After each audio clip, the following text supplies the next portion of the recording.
Hello.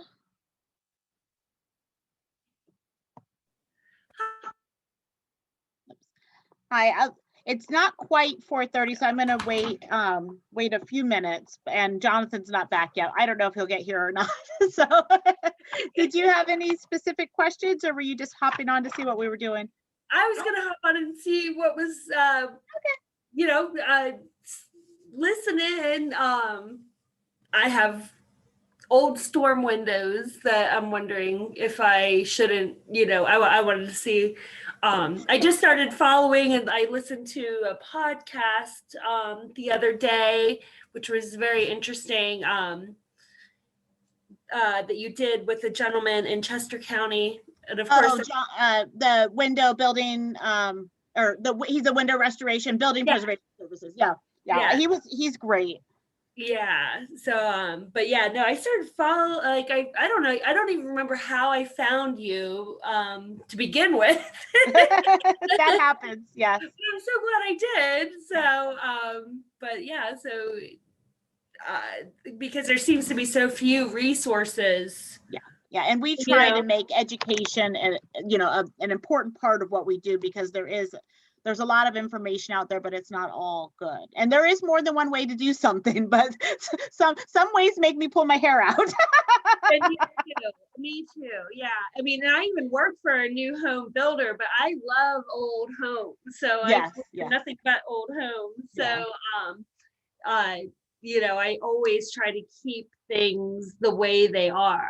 So right. Well, I was fired up on Friday. I think I'm going to write a blog post about it. There was a woman who wrote a blog post about her her preservation architect told her it was okay to rip all the trim out of her house. And I'm like, why did you buy the house if you just want to rip the trim out? Yeah. And her reasoning was really, it was not reasoning that I would use. Like, when I hear people say they want to replace their windows because they're worried about lead paint in their kids, I understand that. Like, I understand that from a safety point. There's other things you can do, but I at least understand where you're coming from. Right. But when the argument in this blog post was just, we don't want to take it off carefully and label it because it'll be too much work. That to me is just like, why did you buy this house? Exactly. I know. I don't understand. No, not at all. Not at all. Yeah, I actually kicked myself because when I was young, my very first old house I bought, I got suckered into replacing the windows and felt just so sick about it the whole time, but I didn't know why. You know what I mean? Yeah. Seems like there should be a better way, but this was quite some time ago. This was, I was. And they have a lot of marketing behind, or a lot of money behind their marketing. All you have to do is watch daytime TV, and every other ad is either a personal injury attorney or somebody telling you need to replace your windows. Exactly. Yeah. Awful. So, no, I'm so grateful that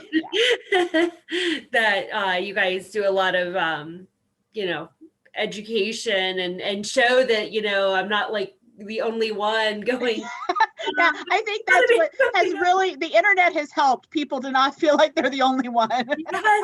Yes, that's true. And that, my first house, there was the internet. It just wasn't there wasn't that much, I had found a book at the library at the time called Green Restorations. Oh, yeah. Yeah, and it's actually out of print now. I had to find a used copy on Amazon. So, but so I had found that, and that started to some of what I learned, because I had gone to I'd gone to school for architecture. I have an associate's degree, but even that, that was kind of more the basics. It wasn't, we had a Flynn worked with us for 5 or 6 years. Oh, Jonathan's here. Thank you. And he had graduated from Penn State's architecture program, and he wanted to learn how to build before he went and got licensed. Yeah. And he now designs new buildings and no, mostly new buildings. He does some restoration work in Colorado. He met a young lady that lived there and moved out there. We still stay in contact with him. But Yeah. yeah, he said before, you know, when he was learning, you know, in school, he never heard like the different period styles of architecture. Like that wasn't discussed. Right. Yeah. That was a whole separate class in itself. I know personally when I was in school, it was considered an elective, and they didn't even develop the class until after I had graduated, because I would have been all over that class. Right. Yeah. Like I've actually tried to find books like specifically for like even if it's like central Pennsylvania or American or mid-Atlantic home, like residential. Oh yeah, I have some. Let me grab them. I can show you. Awesome. Because that is more unusual.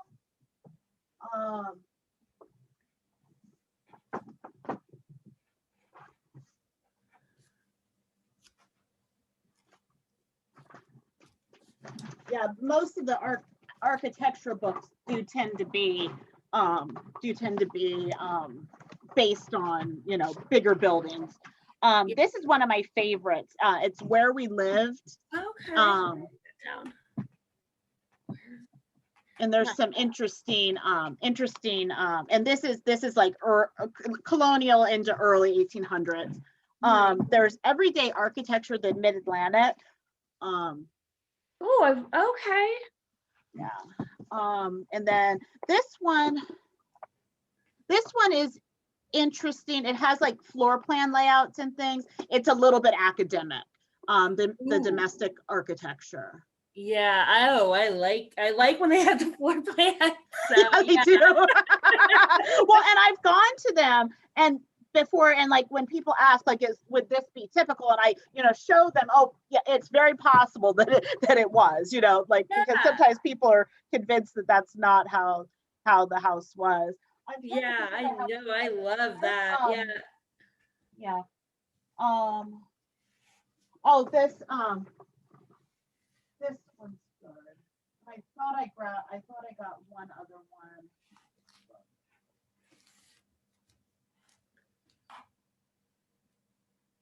Oh, this one's pretty academic too, but early American architecture. Okay. And then the other, I love this book, and it's almost like the Habs. She just went through and took pictures of like details in the houses. Oh, and nice. But it's from the 80s.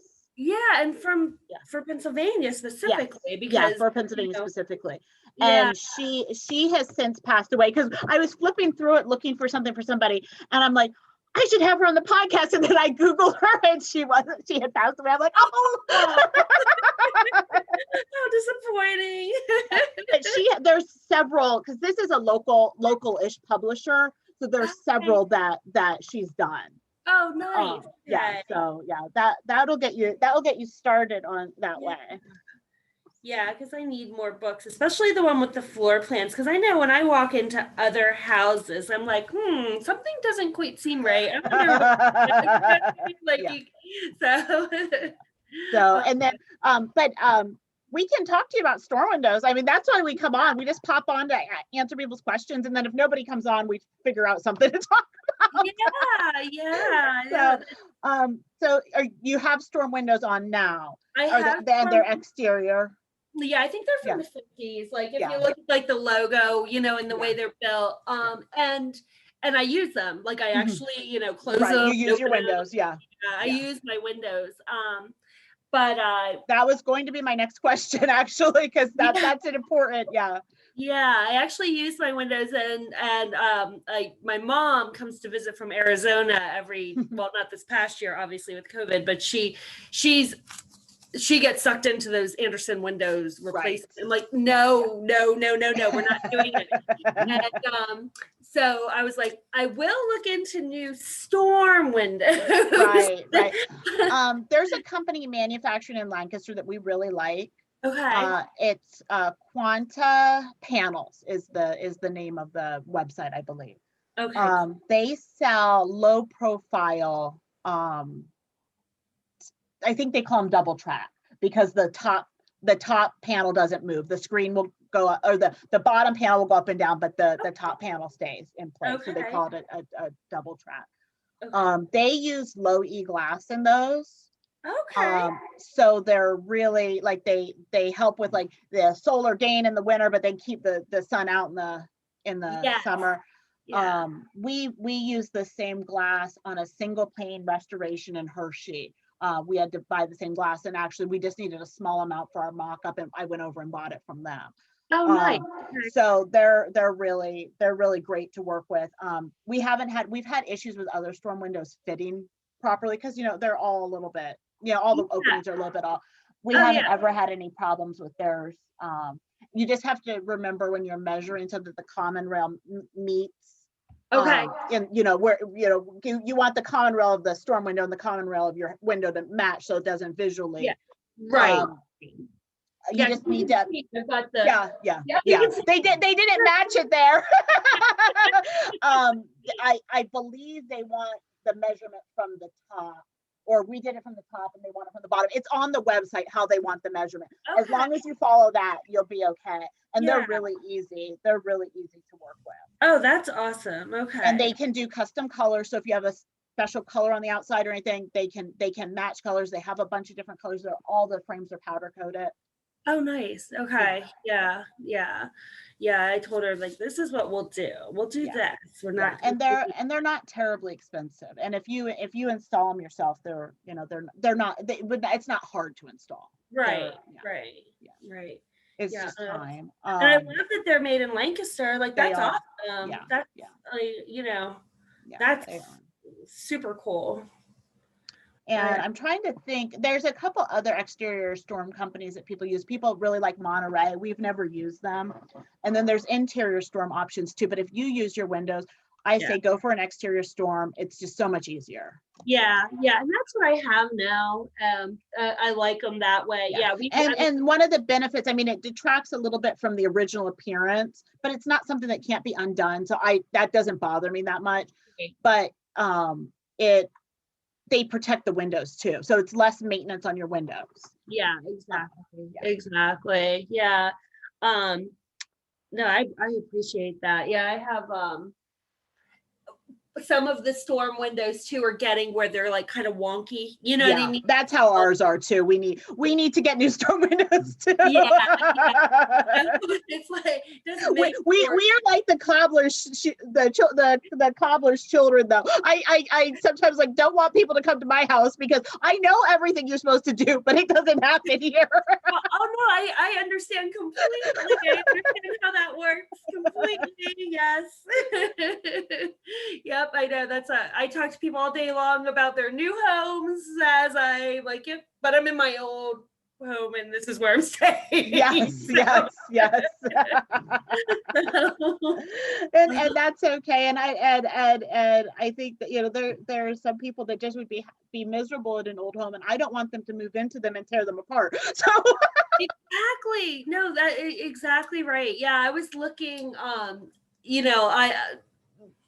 My job's to look at homes, and so I will pull up, if I'm doing a market analysis or something, and I'll look at like, you have these agents now that will buy an old house super cheap and they'll do they'll flip it, Yeah. And I was actually sad. I saw this one look beautiful on the exterior, but they had completely like just basically gutted it and left the staircase and had that whole open. And I'm like, those aren't supposed to be in Lancaster City. The two things that fire me up about flippers. Once we had gone away like on a Saturday. We had been gone all day. We got home late, and I was sitting there Sunday morning drinking my coffee. I started screaming. Jonathan runs to see what's wrong, and I'm like, the people across the street put fake shutters on their house. Those fake like 2x6s. I'm like, those are not real shutters. Your house never had shutters. Like, I know. Yeah.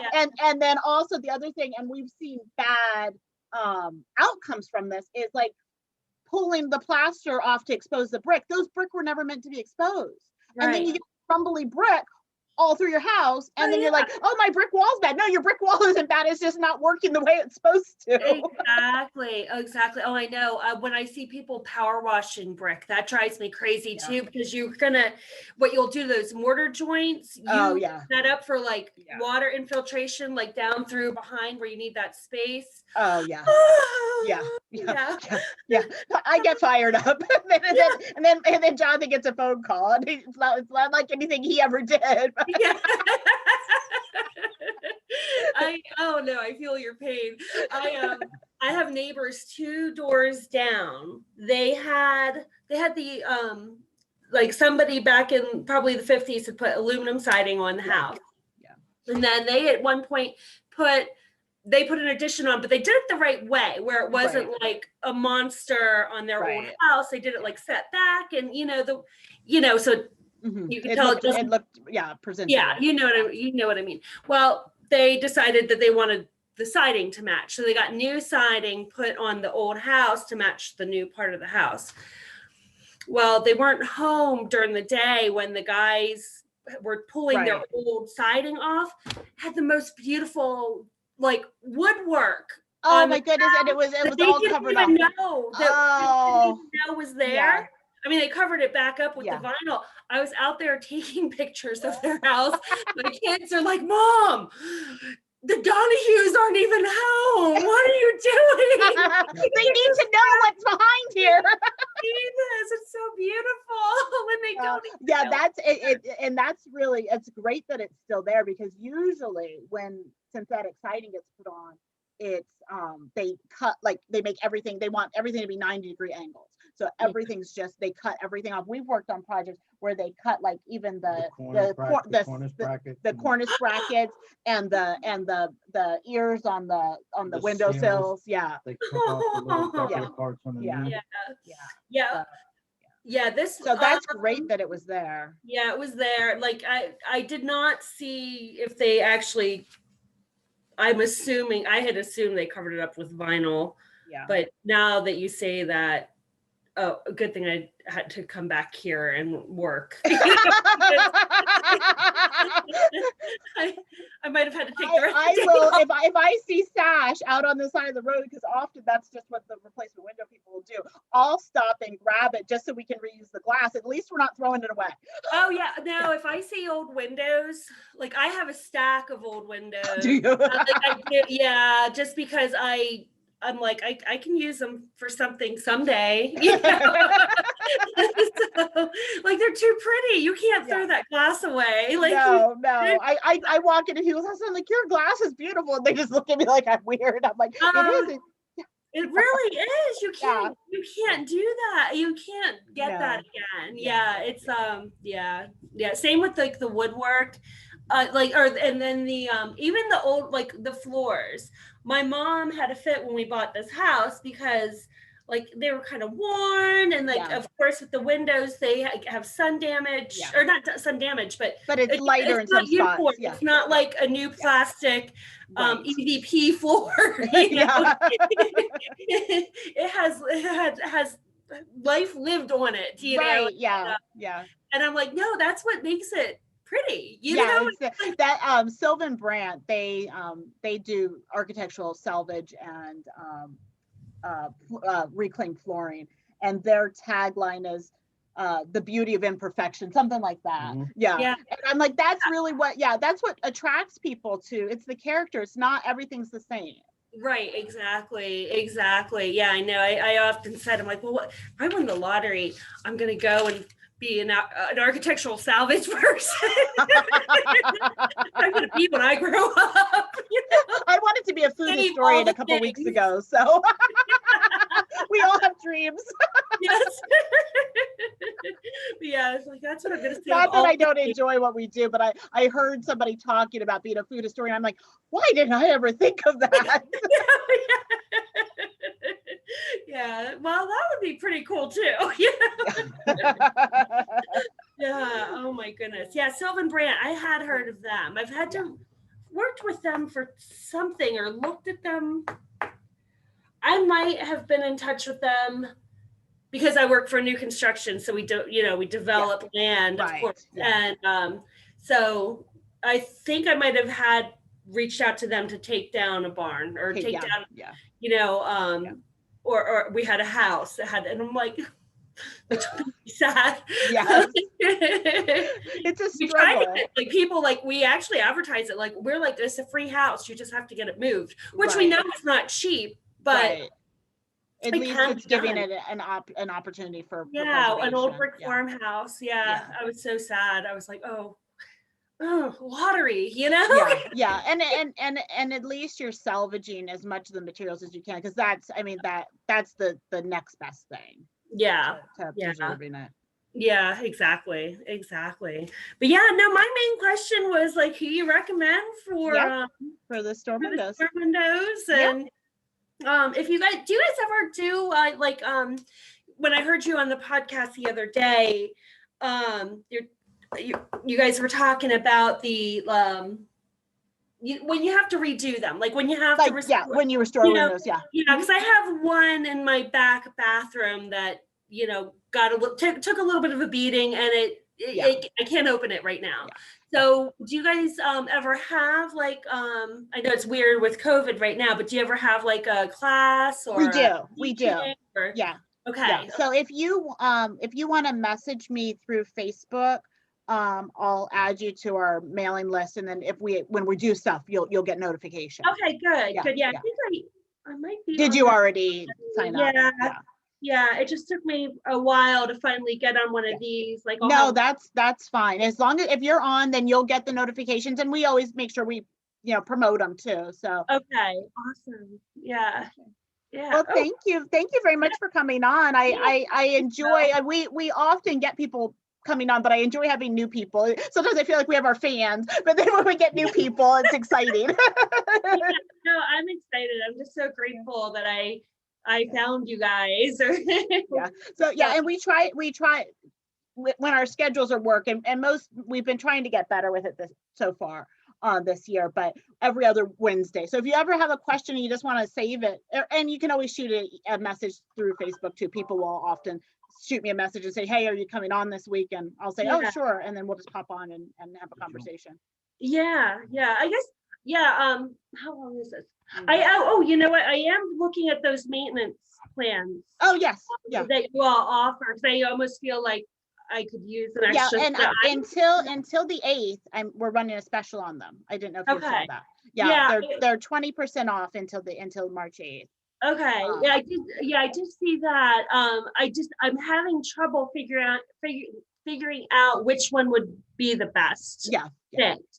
I don't know. Do you have any guidance you can provide? Well, if you're thinking about the window, like that window probably would be, maybe not even a day's worth of work to get it operating and working for you again.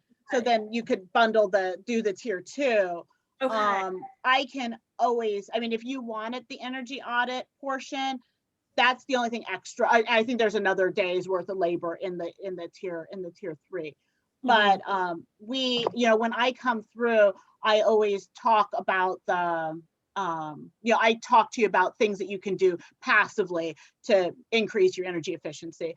So it's not necessarily an energy audit. You won't have like the scientific data, but I can explain to you the building science and what you can do that won't hurt the building. Yeah. Okay, well that's good to know. And I guess if worse comes to worse, could I like upgrade right then? Oh yeah, you could. Yeah. I'm easy. Because I thought when I saw that, I think that'd be a really great idea, because we don't have central in here, and it's hard to put like like any kind of central air in a house like this. There's some systems, and I've heard mixed reviews, but there's still impact on the building when you put their low impact, high velocity systems. And Unico's one